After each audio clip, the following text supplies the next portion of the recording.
lot of stuff that will seem like a little bit of review, because today we're really just doing respiratory inefficiency, and then we'll do high altitude things. So most of the stuff that we're talking about today, I've already mentioned before, we've already discussed it before, but now we're gonna put it in the context of what happens under different pathologies. So we've already somewhat discussed a little bit about restricted and obstructive diseases, but that's the crux of the first part of today.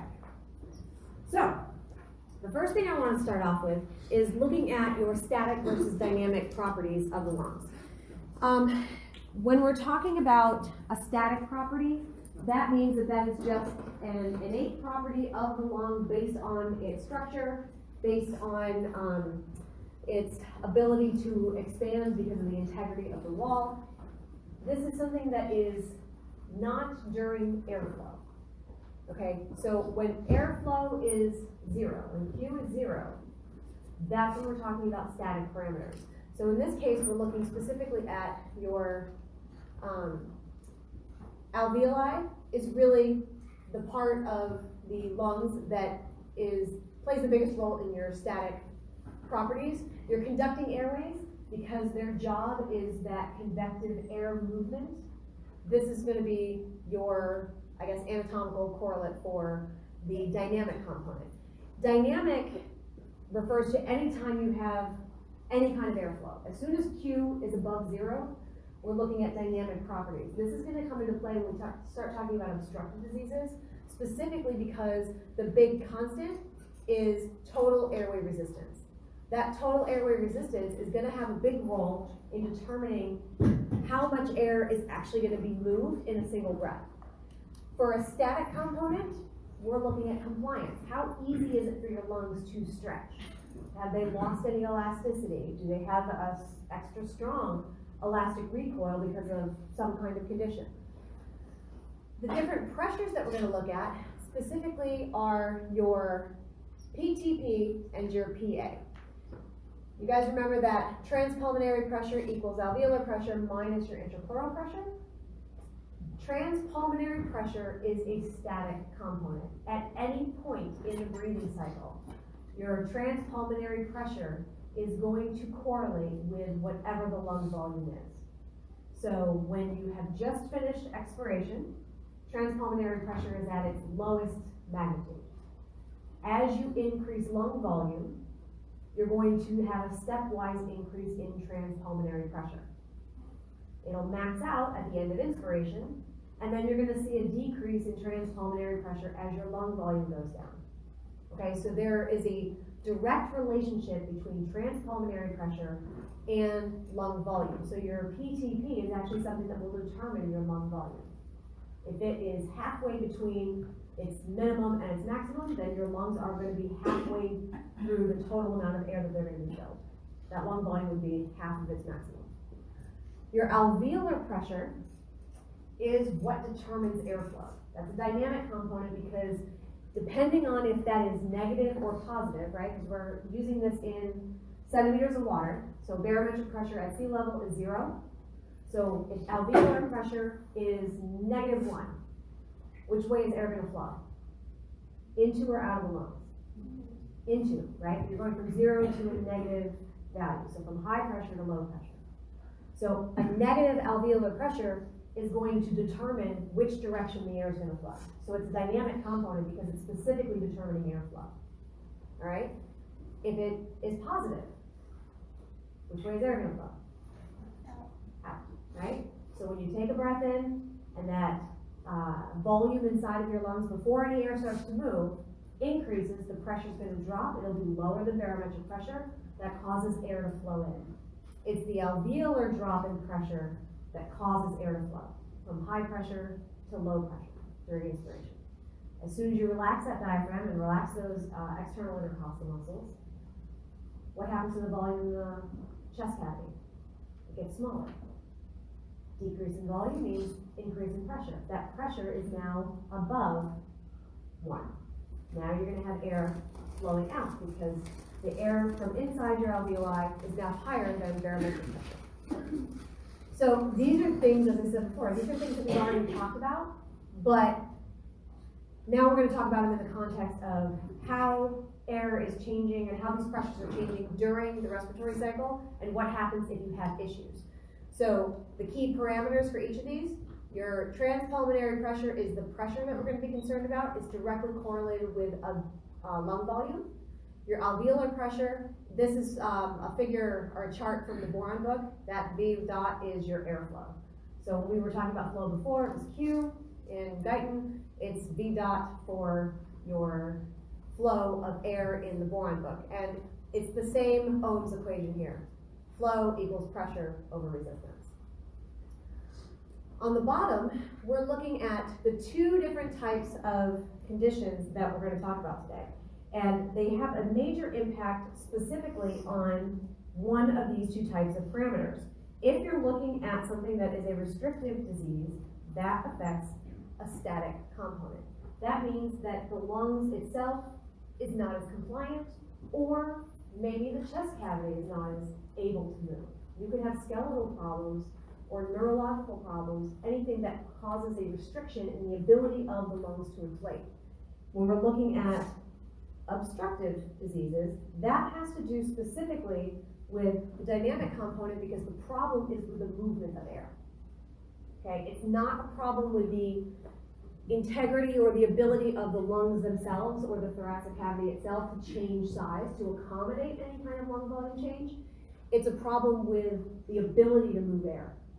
Okay, and that has to do with an increase in the overall resistance of your conducting airways.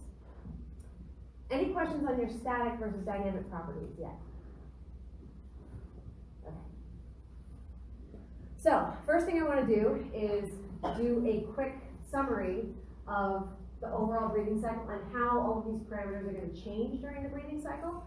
Now, we've talked about all of these pressures and lung volumes in the context of how they change from the beginning of inspiration throughout inspiration until you actually expire all that air. But there's a great figure that sort of summarizes everything in the boron book. And I waited to do that until now because I wanted us to talk about everything first so that you're familiar with the terms, so that when I introduce this, hopefully things will actually help start to make sense, as opposed to introducing it really early, because it is a little complicated when you look at it at first. I didn't want to introduce this too early so that it was just one of those things that you looked at and you're like, yeah, I'll figure that out later. Okay? It's going to be on two different slides. So I'm just going to show you this, both slides first, and then we'll go and walk through each stage. On the left, you see the A and the B? A is that point before you're actually starting inspiration. So no air is flowing, it's that moment right before you start breathing in. B, panel B, is halfway through that inspired breath. C is after you've finished your tidal volume, you have maxed out your volume that you're going to take in that breath, but no more air is flowing. It's that switch between inspiration and expiration. Okay, so you've tapped out at your tidal volume, but you haven't started to expire in the air yet. D is halfway through the expiration process. Okay? We're going to look at flow and alveolar pressure in just a minute. We're going to start on this previous slide where we're looking at the change in lung volume and the two big pressures that are going to influence your alveolar pressure. So, starting with the figure on the very top here. We're going to start up there. Point A in yellow is right before inspiration. You're at your functional residual capacity. Okay? Lowest lung volume. In this case, it's 3.2 liters. And we're going to inspire up to 3.7. So 500 mils is your tidal volume. Point B is halfway through that lung volume change. And point C, up at the top, that's at the end of inspiration. The top figure on the next slide. D is halfway through expiration, and A gets you right back down to functional residual capacity. So from A to C is your tidal volume. And A and C, those points, are static parts of the breathing cycle. No air is flowing at points A and point C. me so far? You said C was after tidal volume, so it's just. End of inspiration. So okay. you've taken a breath in, you've stopped, and you haven't started breathing out yet. Okay. So your lungs are filled. Alright, so from functional residual capacity to the top of your tidal volume is point A to point C, and then back down to point A. That just shows what's happening in terms of your lung volume change as you move through the breathing cycle. You'll notice that B and D are halfway, because by definition, we are halfway through the breathing cycle. That's gonna come into play when we start talking about the pressure down below. All right, so let's take a look down here. This figure is showing pressure on the y-axis. And again, it's timed as you're going through the x-axis because we're looking at stages within the breathing cycle. The important part to note here is that we are graphing, in order to get them on your transpulmonary and your intrapleural on the same graph, that green line is your intrapleural pressure, graphed exactly as the value is, because the y-axis shows -5 to -7.5, okay? In order to have them show the matching magnitude, they graphed the negative of whatever the transpulmonary pressure is, okay? So the purple curve is actually the negative of the transpulmonary, because your transpulmonary, remember, is always going to be a positive value. What do you notice about points A and point C? About these two?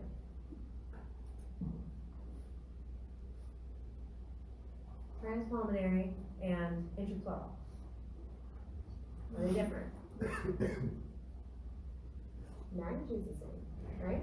This is static conditions. Why is the magnitude the same? Because your alveolar pressure is 0, right? The equation is your intrapleural is your alveolar pressure minus your transpulmonary pressure. Or in this case, it shows negative transpulmonary pressure plus alveolar pressure. Alveolar pressure is 0 if no air is flowing, because PA, specifically the dynamic component, it determines airflow. So if there's no flow, the magnitude of your intrapleural is going to equal the magnitude of your transpulmonary. The only difference is opposite signs. So this is something that we've already talked about, but now we're going to look at it in graphical form as we're getting ready to move into restricted and obstructive conditions. What about point B?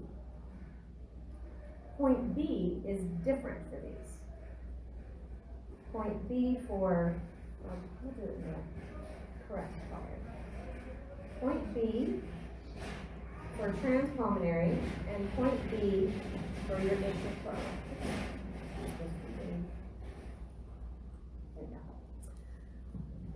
What do you notice about these? You're at the same point in the breathing cycle. Which one is a larger magnitude? Intrapleural, right? Your intrapleural is the one that shifts instantaneously, because by definition, it's the pressure, the negative pressure inside that intrapleural space, that as soon as that diaphragm contracts and increases the volume, the intrapleural pressure creates a stronger vacuum, and that is what initiates the change that you're going to see on the next slide, where we're looking at the alveolar pressure. Okay, so at the moment that you start inspiration, before any air is moved, you're at your smallest magnitude of that negative pressure in the intrapleural space. As you move through the breathing cycle, intrapleural pressure changes first. Okay, that is the precipitating factor that results in the change in alveolar pressure and the subsequent changes that you see in a stepwise fashion in transpulmonary pressure. We're halfway through a change in lung volume at point B. So we are halfway through a change in transpulmonary pressure magnitude at point B. Okay, so transpulmonary pressure determines your lung volume. As that is changing, your lung volume will change directly in response to that. A stepwise increase in PTP, a stepwise increase in lung volume. Okay? When you get to point C, now you're at your maximum inspired volume. No more airflow. So the magnitude of PIP and PTP is the same. Still opposite signs. So make sure that we don't forget. This is negative PTP. Okay? Same thing's going to happen as we are going back up. Point D is halfway during expiration. Point D is halfway in your lung volume for the PTP, the lung volume change during expiration. For your PTP and your lung volume, also halfway through that shift. But the moment you release the contraction of the diaphragm at point D, your intrapleural pressure immediately goes back up. As soon as that happens, because that volume is going to change immediately, this is what's going to trigger your alveolar pressure to increase and allow for your air to flow out. Okay? So if we're looking at points A and B, then the figures on the left.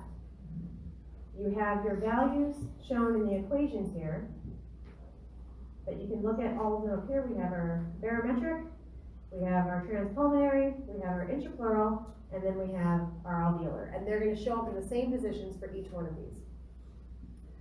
Halfway through that breath, so this is point B, dynamic conditions. What do we see?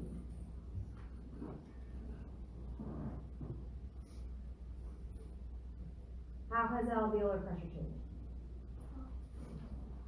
It's gone down. This is why you start to have the movement of air coming in. Your transpulmonary pressure is not the same as your intrapleural pressure, but it is increasing in magnitude.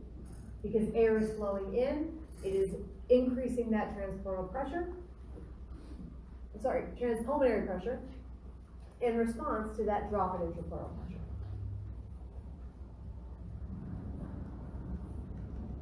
Over here, this figure is just showing you that with your transpulmonary pressure on the x-axis and your lung volume change on the y-axis, it shows a direct relationship, which is what I had said before. As your transpulmonary pressure magnitude increases, your lung volume is going to increase in a linear fashion. These are static properties of the lungs.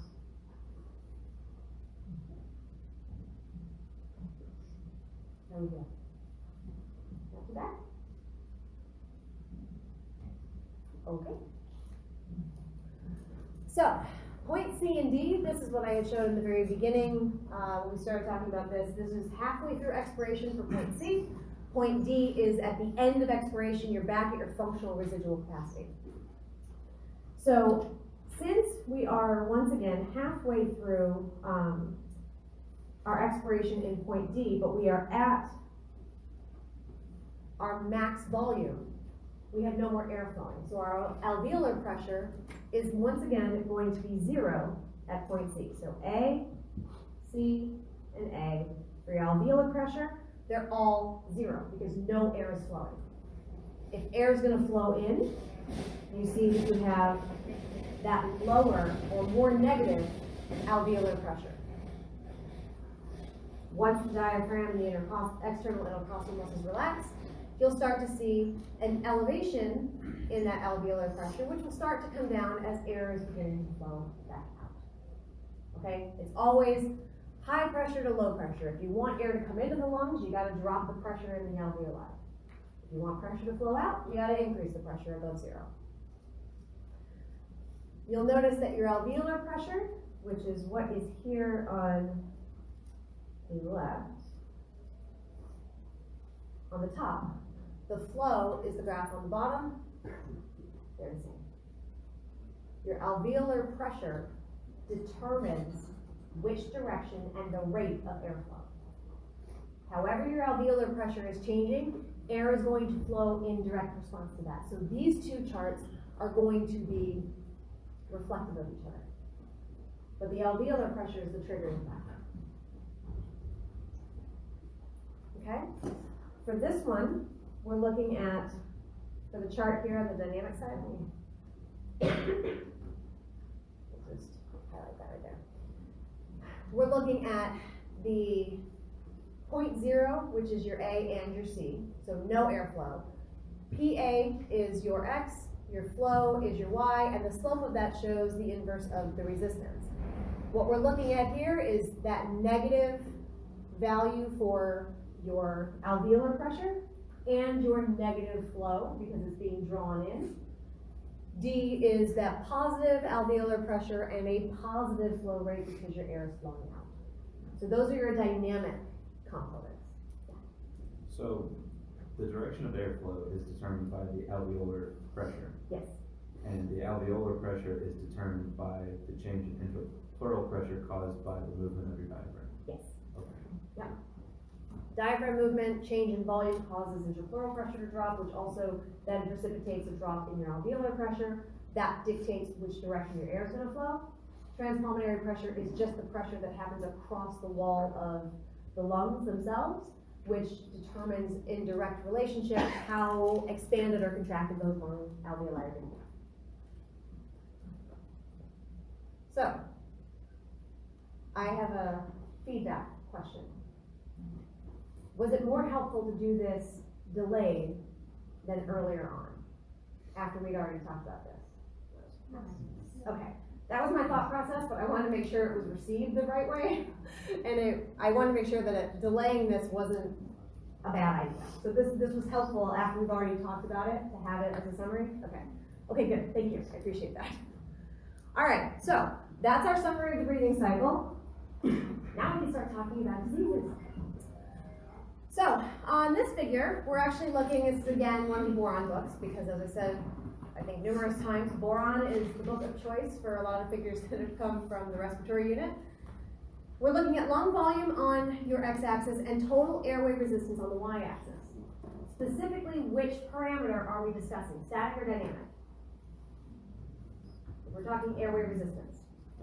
Dynamic, okay? This is going to impact the ability of air to flow. This is also going to be the problem when you have obstructive diseases. So COPD, chronic obstructive pulmonary disease, that is something that is really due, there can be numerous different causes, but that is a condition in which you have a chronically high level of airway resistance, which means that if you were to pick, for this figure, any given lung volume, so this dashed line here shows you that if you picked this lung volume, the resistance in somebody with a normal level of airway resistance, somebody who doesn't have COPD, would have a relatively low level of resistance at that particular lung volume. If you look at somebody with COPD, that same lung volume is met with a much higher resistance. So, it's going to be harder for them to be able to blow air out. It's harder to move air because there's so much resistance in the conducting airways. As a result, the little dot here with this arrow, this, by saying that a patient with COPD might breathe here, what they're really saying is that they might tend to have their respiration occur consistently at a higher lung volume. They'll end up with a higher residual lung volume, a higher functional residual capacity. Why? Because their airway resistance is not as high if the lung volume is a little bit higher. Because all of the airways are expanded, they're already all filled, and it's easier for them to move air. Okay, so if they were to maintain a normal FRC, it would actually be a lot more resistance trying to move air with every single breath. One of the things you'll also notice with somebody that has an obstructive disease where the problem is the dynamic component, being able to move air, is that it requires a lot of extra expiratory muscles, forced expiratory muscles. So what would you expect to see in a person, how would they appear to you if they had COPD for a long period of time? They would be very thin. Why? lots of energy. If every single breath requires a lot of contraction, that's a lot of ATP, that's a lot of energy being used just for the breathing cycle. So you tend to see people with obstructive diseases being thin because of all the energy they have to put in just to maintain normal lung volumes. Okay, so one thing that is important to note is that we do have the ability, this mechanical tethering is a way of sort of connecting neighboring alveoli and neighboring airways. Because they are specifically connected to each other physically, expanding one airway will help to expand the neighboring airway. It's a way to maintain as sort of a fallback on being able to get uniformity in the ventilation of the lungs. It's not perfect, but it does help so that if one airway just happens to expand a little bit more easily, it can help to pull open another airway and allow the alveoli that are distal to that airway to be able to be fed. Okay, so this is something that will help to prevent any kind of airway collapse for some of those smaller airways, right? The tension that you would normally have, that surface tension, smaller means that they're more likely to collapse, right? Because you need a greater pressure to keep them open. So your neighboring ones, because they're physically linked, can kind of help to hold them open so they're less likely to collapse. This will be very helpful for somebody with an obstructive condition.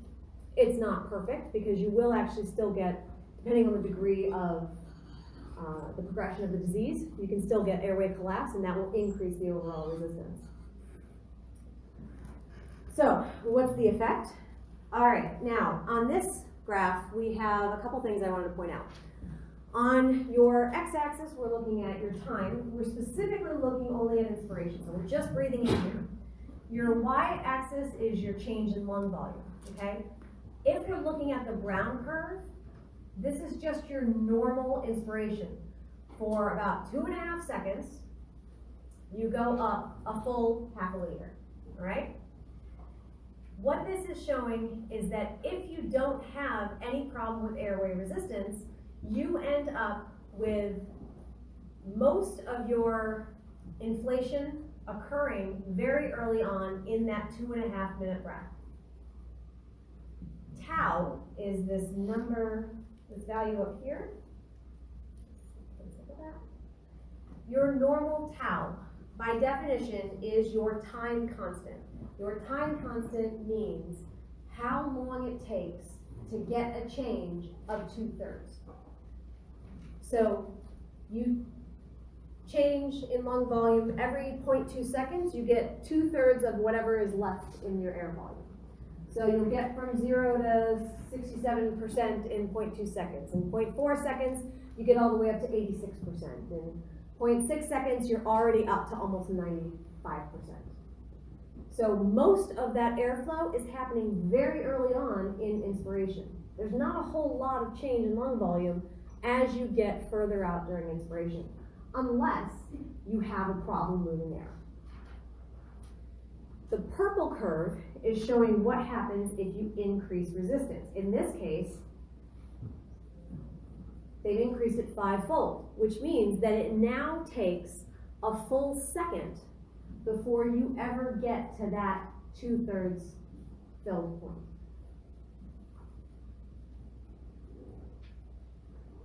Okay? So if we look at the change in volume, yes, you are going to have a slightly lower value at the end of that 2.5 seconds.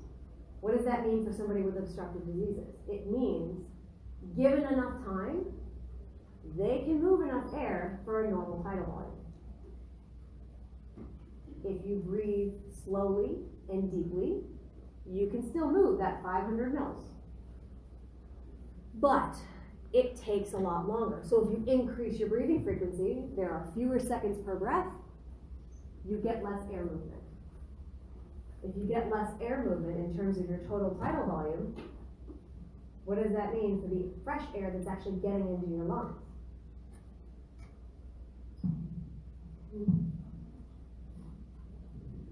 It's going to be less, right? You have a set amount of anatomical dead space. You might potentially have a physiological dead space. You will have a physiological dead space. It's usually only about 10 mils, so if you have 150 mils of anatomical, you might have 160 of physiological. So on average, everybody probably has a little bit of alveolar dead space. If you have more, then it will increase that, but if you're decreasing your overall tidal volume, your anatomical dead space certainly isn't gonna change. Whatever your physiological dead space is, just decreasing that tidal volume means less fresh air is actually getting into your alveoli for gas exchange. Okay? So given enough time, they can fill the capacity. But in this case, because tau has increased by 5 times, it means it's gonna take them 5 times as long to reach the equivalent percentage increase in their lung volume. Okay? It takes a lot longer. Just because they're trying to counteract a large increase in the resistance of those conducting airways. So flow is the problem.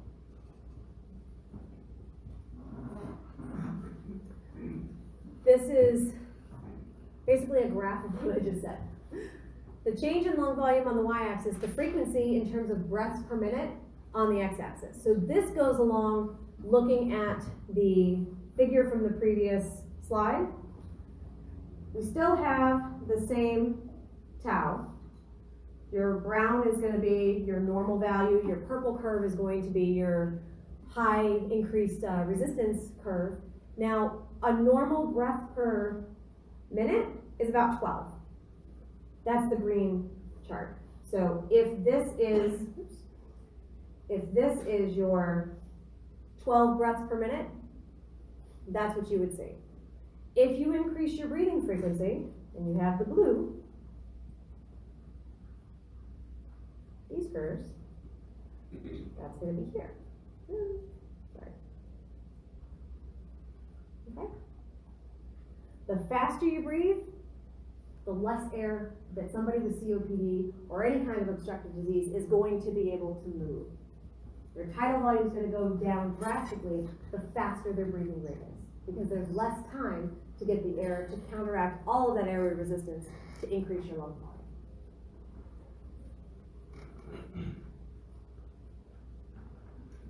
And over time, this is the same effect. If you increase for even healthy lungs, the faster you breathe, the lower your tidal volume is. That's going to be exaggerated in somebody that has an obstructive disease.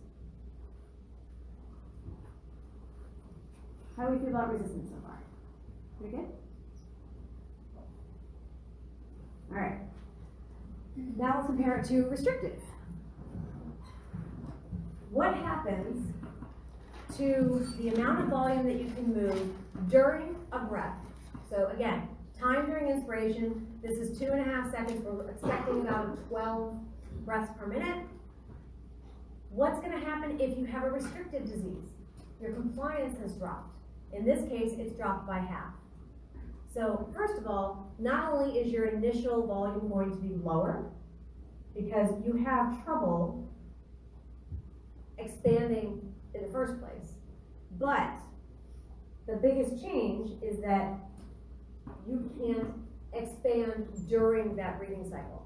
So in this case, you cut the compliance by half, so you cut the volume that's moved during that breath by half. One example of restrictive disease that we already talked about is pulmonary fibrosis. Another example would be infant respiratory distress syndrome. Anybody heard of IRDS? It's a surfactants issue. So if you have reduced amounts of or deficiency in surfactant being able to produce, then basically that surface tension is really high, that elastic recoil is really high, so the compliance in the lungs is a lot lower. It makes it harder for them to be able to breathe, so they tend to breathe rapidly in order to try and get enough air in. Another example would be a skeletal issue. So let's say you had scoliosis. That could actually, depending on the degree of it, it could impact your ability to expand your thoracic cavity. If you can't expand your thoracic cavity, you can't expand your lungs, right? They have to work together. So it doesn't necessarily just have to be a lung compliance issue. It could be a chest wall compliance issue. It could be a problem with your muscles themselves. Maybe they're not able to contract well enough to be able to bring air in.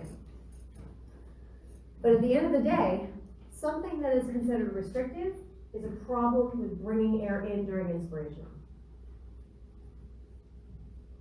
An obstructive condition is typically characterized by a problem with blowing air out. Okay? This is the same figure that we just saw a few slides ago. It's basically this figure here, this lung volume in seconds for the airway resistance during inflation, but just set up the same way as the other one was. So you see that you have a more shallow slope because it takes longer. That tau is longer, so it takes longer to be able to fill it up. That airway resistance can be a chronic issue. COPD is a good example. Asthma could be an acute example, right? Constriction of the bronchioles can increase the airway resistance and make it difficult for air to be able to move. Emphysema, we're going to talk about in a little bit. That's another big issue. We've already sort of discussed it, but it's considered an obstructive disease even though the effect is on compliance of the lungs, and I'll get to that in a little bit. But it's considered obstructive because it's characterized by not only a change in compliance, but also a major change in airway resistance. So, restrictive and obstructive typically are not mutually exclusive. Just because you have a mainly restricted doesn't mean that there's not going to be an impact on airway resistance and vice versa. If you have something that's purely restrictive, then there shouldn't be any change in airway resistance. But in reality, most times your diseases are not completely one or the other. They're just predominantly one or the other. All right, so to summarize, restrictive, you have a problem breathing in. Obstructive, you have a problem breathing in and out, but the biggest problem is breathing air out, which is why you end up with a higher residual volume and a higher functional residual capacity for obstructive conditions. When we're looking at purely restricted diseases, the problem is static compliance. The nature of the lungs themselves, or the nature of the thoracic cavity itself, it's an issue with its capability of expanding. Not necessarily the ability of air to flow, just its capability of expanding. A pneumothorax is a great example, right? You collapse that lung, the alveoli stick together, you basically have very high difficulty opening those back up. So any kind of air or fluid, so your pleural effusion, also decreases your overall compliance because you have fluid now accumulating in that intrapleural space, which makes it more difficult to inflate your lungs. Your vital capacity, your functional residual capacity are going to all be lower than normal. Your resistance should be normal if it's purely restricted, okay? Rigidity of the chest wall, that was an example I said if you had something like scoliosis or some kind of skeletal issue. You also can have a problem with nerves, polio, ALS. ALS specifically is going to affect your premotor and motor neurons, and if those are impacting your respiratory neurons, then it can impact your ability to expand because it's affecting your ability to contract inspiratory muscles. Same thing can happen with polio.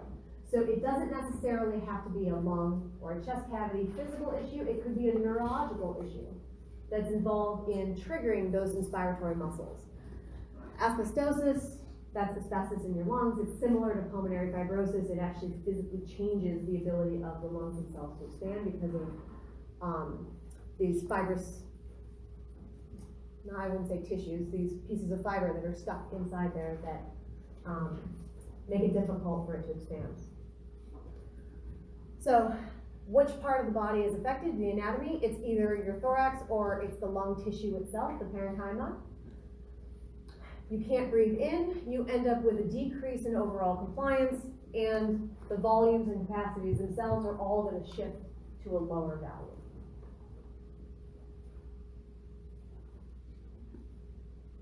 So, that's just your summary of our restrictive conditions.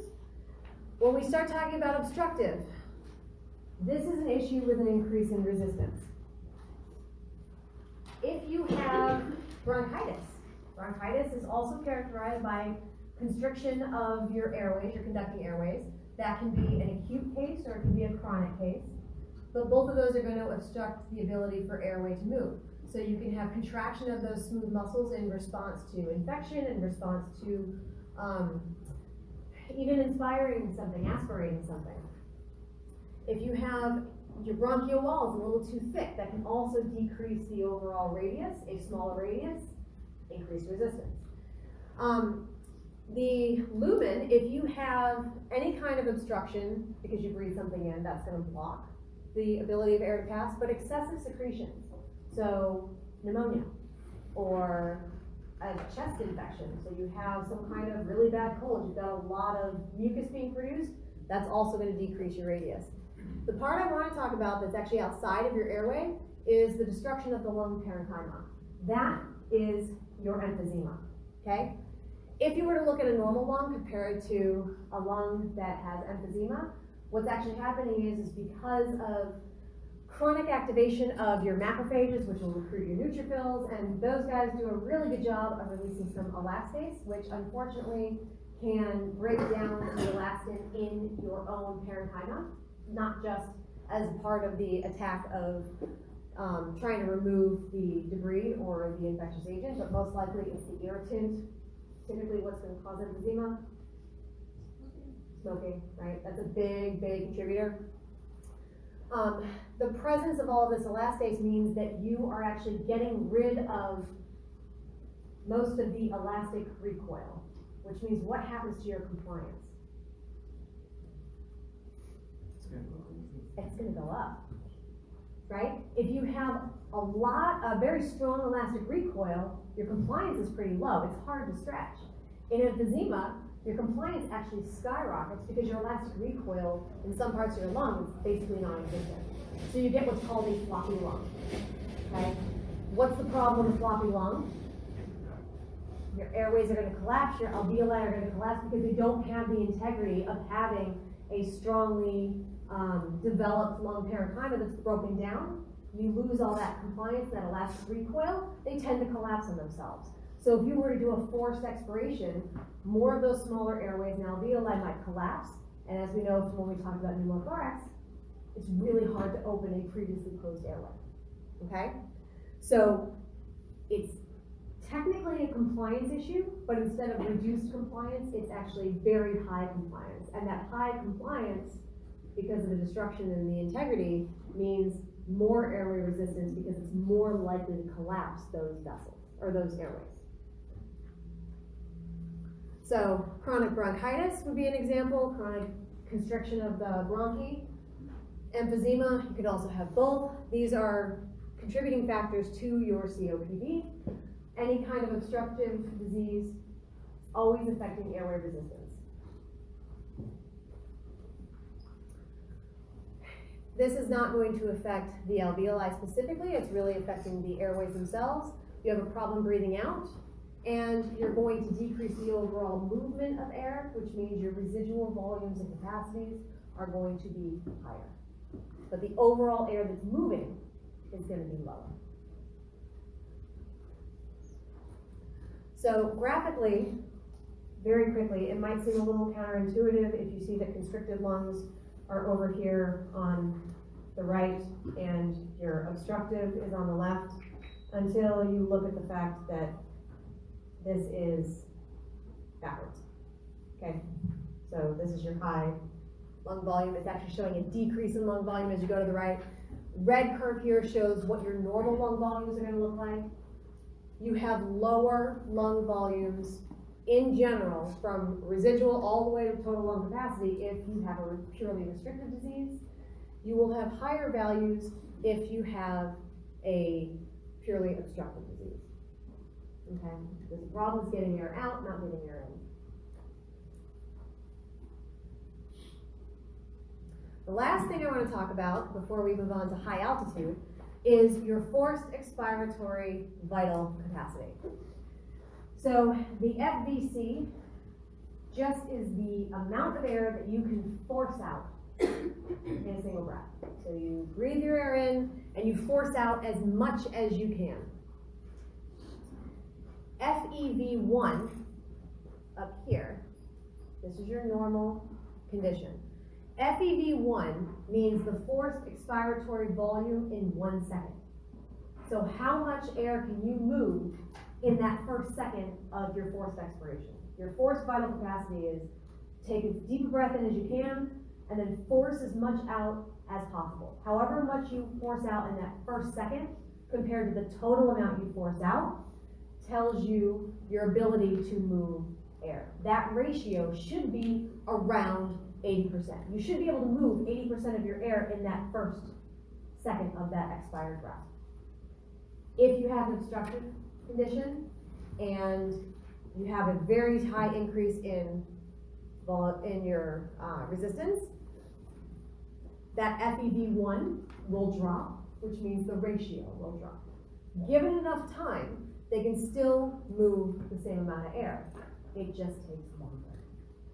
So the ratio of your FEV1 to FVC in this example is 47% compared to 80. So this is a severe increase in airway resistance, which means that the amount of air you can move in that first second is drastically reduced. All right, so how do you feel? We didn't really have a lot of new information, right? A lot of review about how to apply this to different conditions. So that's actually the end of the respiratory insufficiency, and we have about half an hour, which is more than enough time to get through our high altitude. This content is really just going to look at what happens to your breathing rate, to the oxygen partial pressure, what happens to everything when you are not at sea level. Because everything we've talked about so far has been what happens when you are at sea level. All the calculations we've done have been at sea level. Now we're going to talk a little bit about what happens when you go up. So if we look at barometric pressure, basically every 5,500 meters or every 18,000 feet, barometric pressure is cut in half. Okay? So starting on the x-axis, you have altitude from sea level. You see up in the top where they're showing Hong Kong. And as you go an increase in altitude, you see a decrease in your barometric pressure. So every 18,000 feet or 5,500 meters, it drops by half. How do we calculate partial pressure of any one of your gases, like oxygen? In dry air, how would we calculate that? Take the 760 times the content of that particular gas in air. Which by definition is what? Oxygen. Well, not the number, but what is that called? The fraction, right? So your fraction of oxygen, it is 0.21, right? Your 0.78 for your nitrogen, 0.03 for your carbon dioxide. So if you take that fraction and you multiply it by the barometric pressure, we've been talking about multiplying it by 760 because everything we've talked about is at sea level. What happens if you cut it in half? Now you're taking 0.21 and you're multiplying it by what? Half of your barometric at sea level. So you don't change the fraction. The fraction hasn't changed. What's changed is the barometric pressure that oxygen is now a part of. So you're going to drastically reduce the overall amount of partial pressure of oxygen for every breath you take in, just because the barometric pressure has dropped. Okay?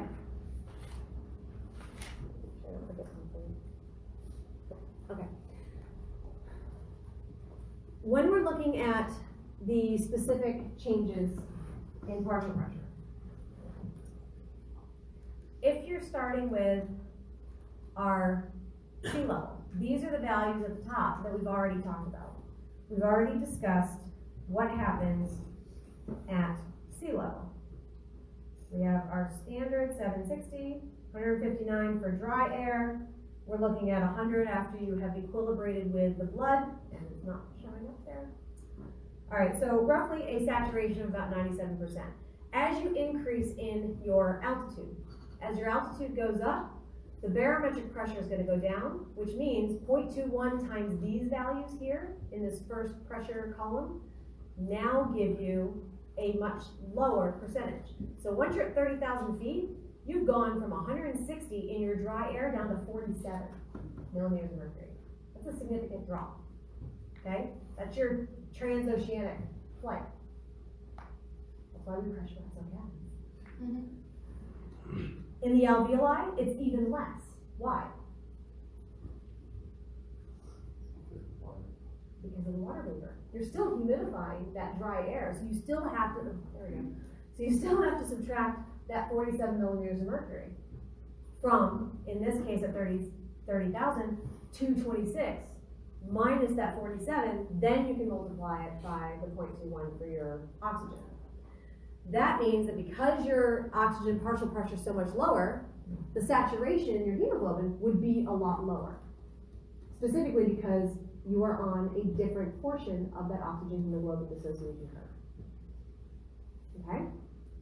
So, if you go up without any supplemental oxygen, without any kind of medication at all, and without any cabin pressure, this is going to be a big problem. Okay?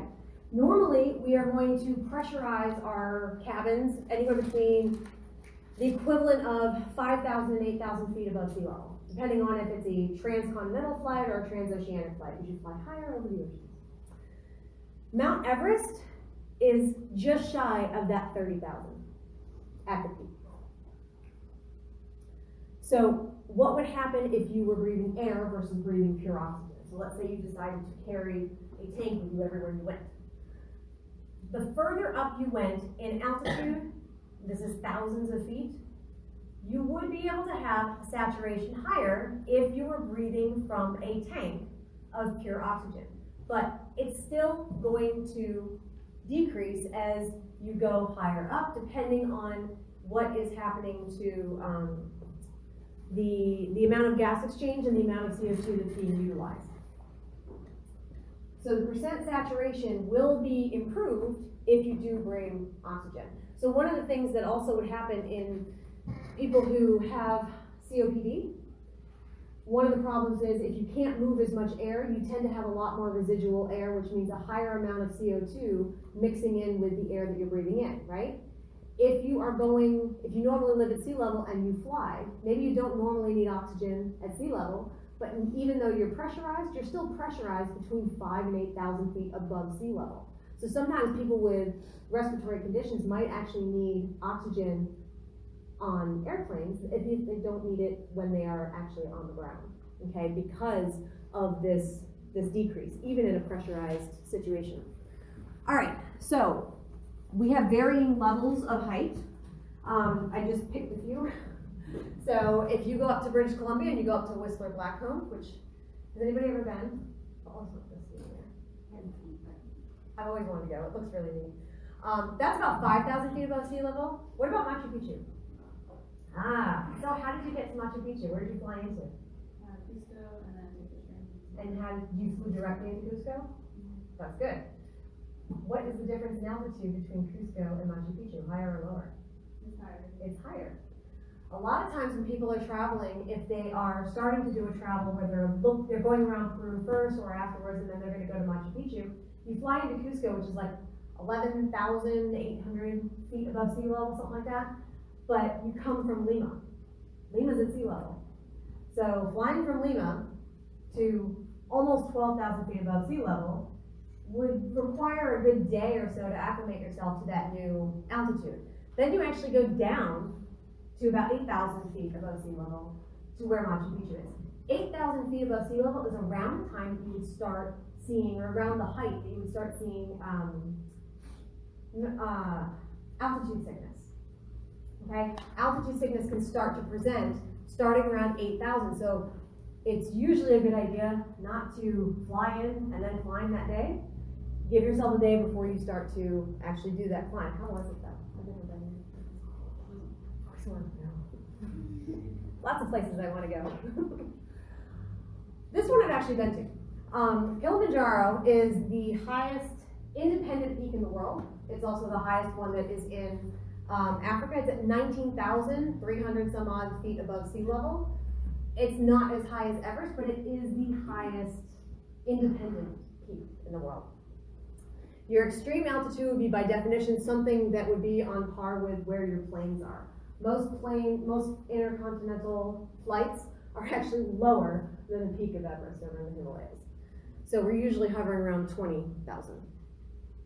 So those are considered your relatively intermediate altitude. High would be anything above 8,000 when you would start to see altitude sickness, and then very high is upwards of the 20, and extremely high, which most people don't actually get to, except by plane, is about 30.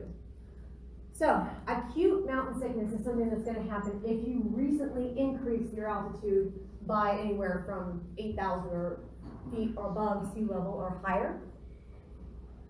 These are some of their symptoms. It's basically a bad hangover, okay? It's headache, it's fatigue, dizziness, nausea. It just feels overall rough, okay?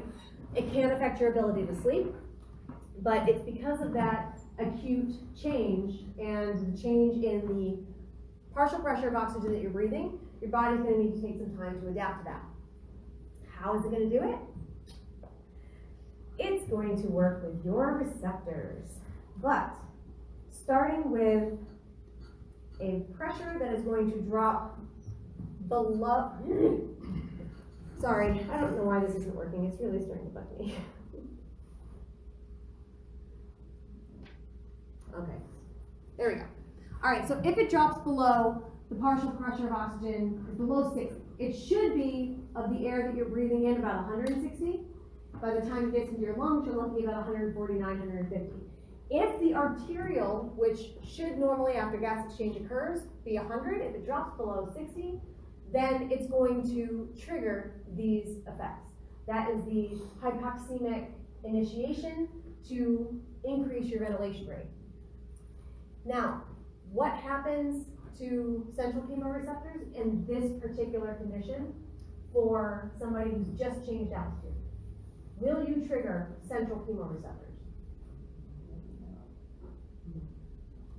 You have not changed the amount of CO2 you're producing. It's not a metabolic issue. It's not too much CO2 and too acidic a pH.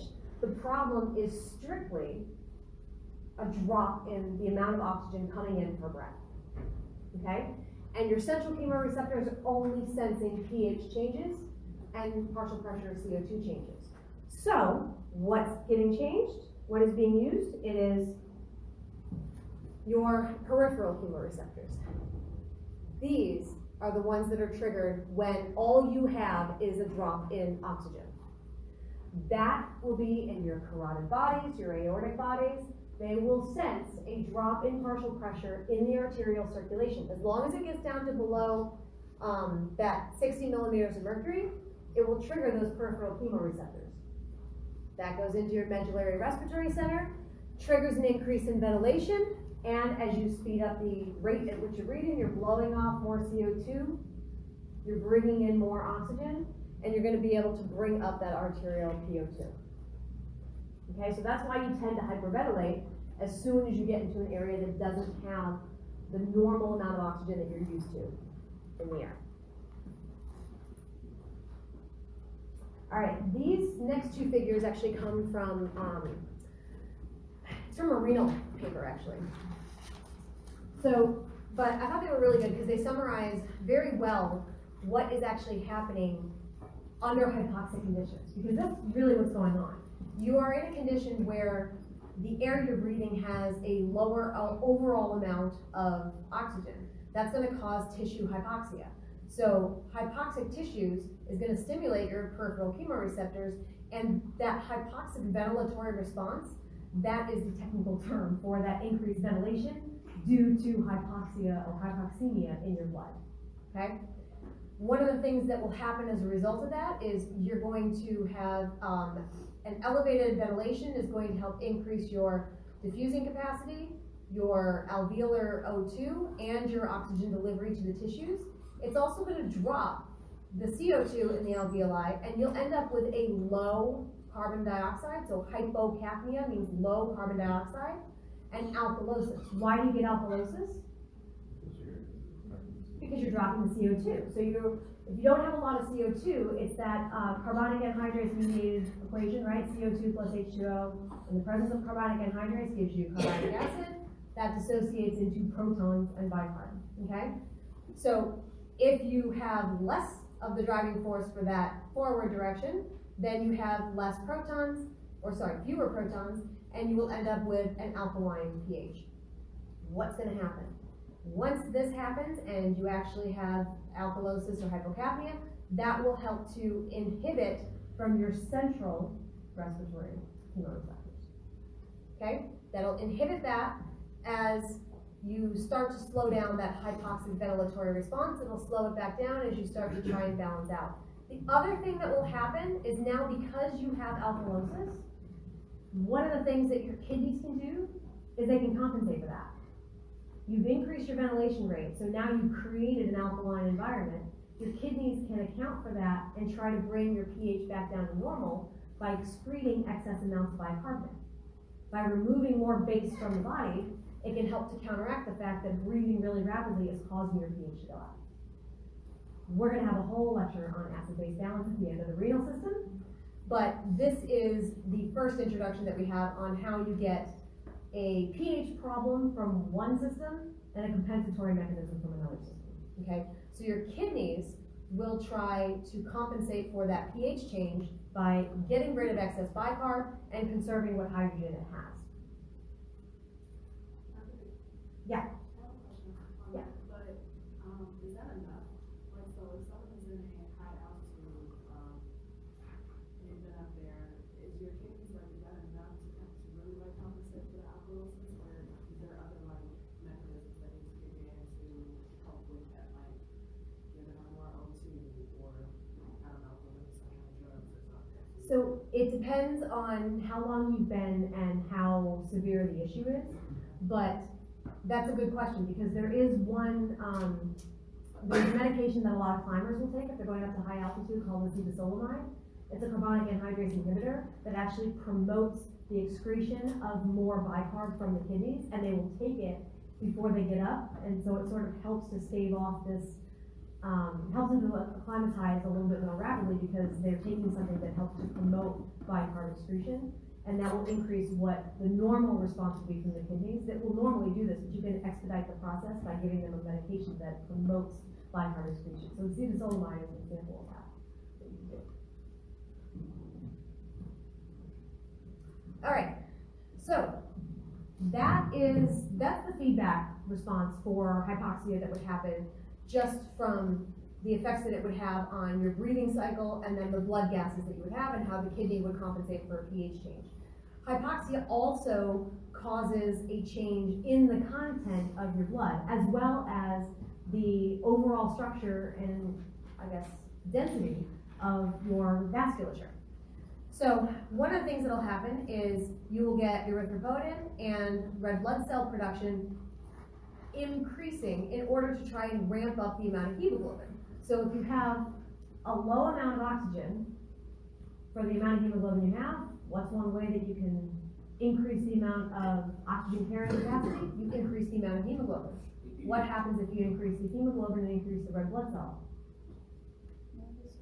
You drop your plasma volume. Your hematocrit goes up.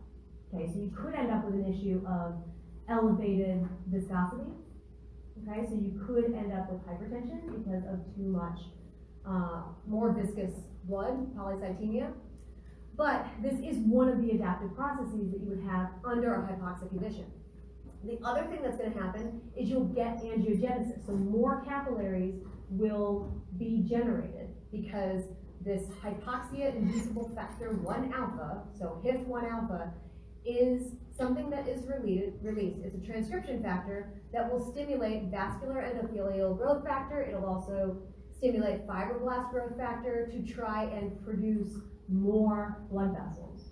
More capillaries means more contact points for blood to have gas exchange when they get into the lungs, and more gas exchange when they get to the systemic tissues to deliver that oxygen, okay? So you'll start to get more angiogenesis, more blood vessels to try and expedite and increase the efficiency with which the little bit of oxygen that you have is getting delivered to the tissues and getting picked up in the lungs.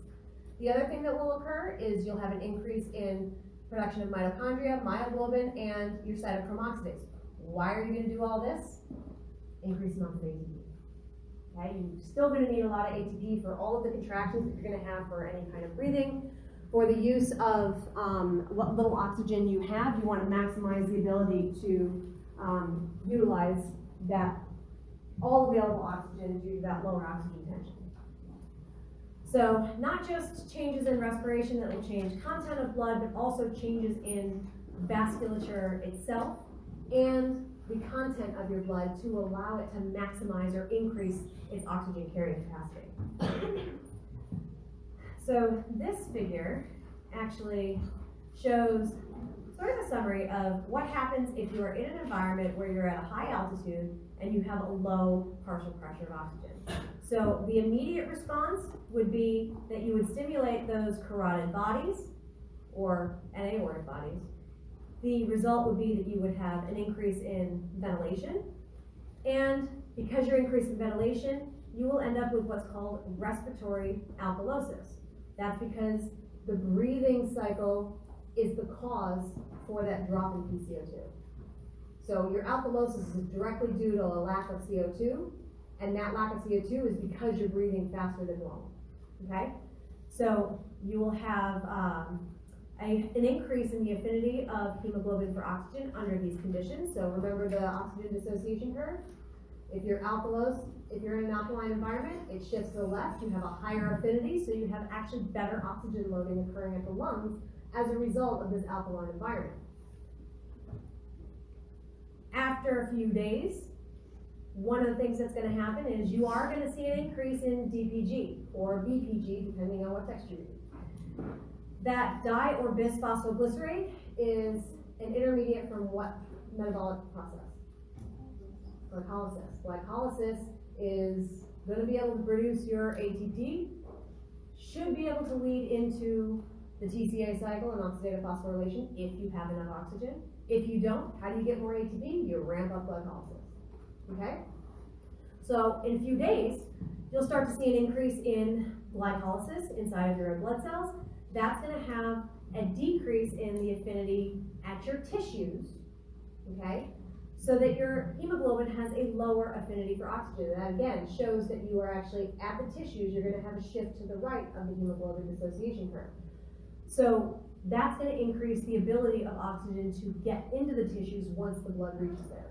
So remember, your oxygen hemoglobin dissociation curve, even though it looks that same shape, it's going to shift depending on where you are in the body. It's not a definite shift and it stays there for that particular hemoglobin molecule, right? It shifts depending on the environmental conditions. So in this case, when you get to the tissues, you have more glycolysis, you have a lower affinity, and you get better unloading. The other thing that's going to happen in days to weeks is you start to see this long-term adaptation, which is where you start to see angiogenesis, you start to see more red blood cells, more hemoglobin being produced in response to erythropoietin being released from the kidneys, so that you end up with more oxygen content in the blood because you just have a higher concentration of hemoglobin. So you have more spaces for oxygen to bind. So just as a summary of what we had just talked about, you have your increase in ventilation that is triggered by a drop in PO2, and that increase in ventilation will actually slow down as part of that feedback cycle as you start to lose PCO2. So it'll be relatively high at first, and then you'll start to get back down to a more normal value as you start to blow off that extra CO2. The increased hematocrit is going to increase the viscosity of your blood, which could result in hypertension. What happens if you have hypertension? What would happen if your blood pressure goes up in terms of your microcirculation at the capillary beds? What parameter does that increase? Hydrostatic pressure of your blood in the capillary. If you increase hydrostatic pressure, where does fluid go? Out into the tissues. And in the case of pulmonary circulation, where does it go? Into your lungs. Okay? So if you're increasing your hematocrit, you can have an increase in your pulmonary circulatory pressure. That can increase the fluid movement out of the blood into the lungs. And if that overwhelms the normal mechanical suction and the lymphatic pumping, you can get pulmonary edema.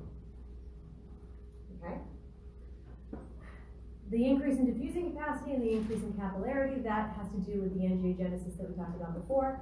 just giving you more routes to get oxygen taken up in the lungs and oxygen delivery in the tissues. All right, last part.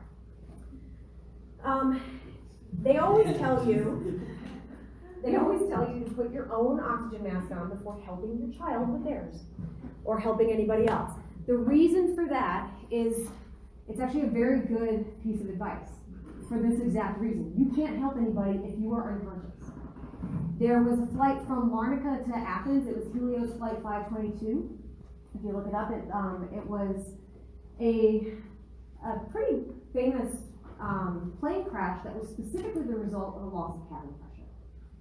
If you are around 20,000 feet above sea level, you may have about 5 minutes of useful consciousness as soon as cabin pressure is gone.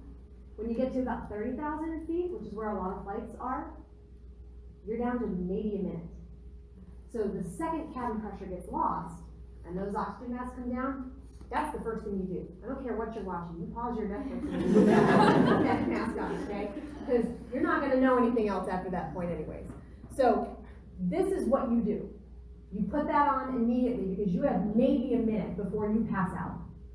That's why it's important to take care of yourself so that then you can go around and take care of other people. On this Helios flight from Larnaca to Athens, the oxygen mask didn't deploy. Everybody on the plane lost consciousness and it crashed when it ran out of fuel. Okay? So, importance of cabin pressure, importance of taking care of yourself so that you can help other people. But all of this has to do with just the fact that you are in a place where your body is not used to handling that change in barometric pressure. So, that's the end of respiratory, and I will see you guys after the break. Have a good one.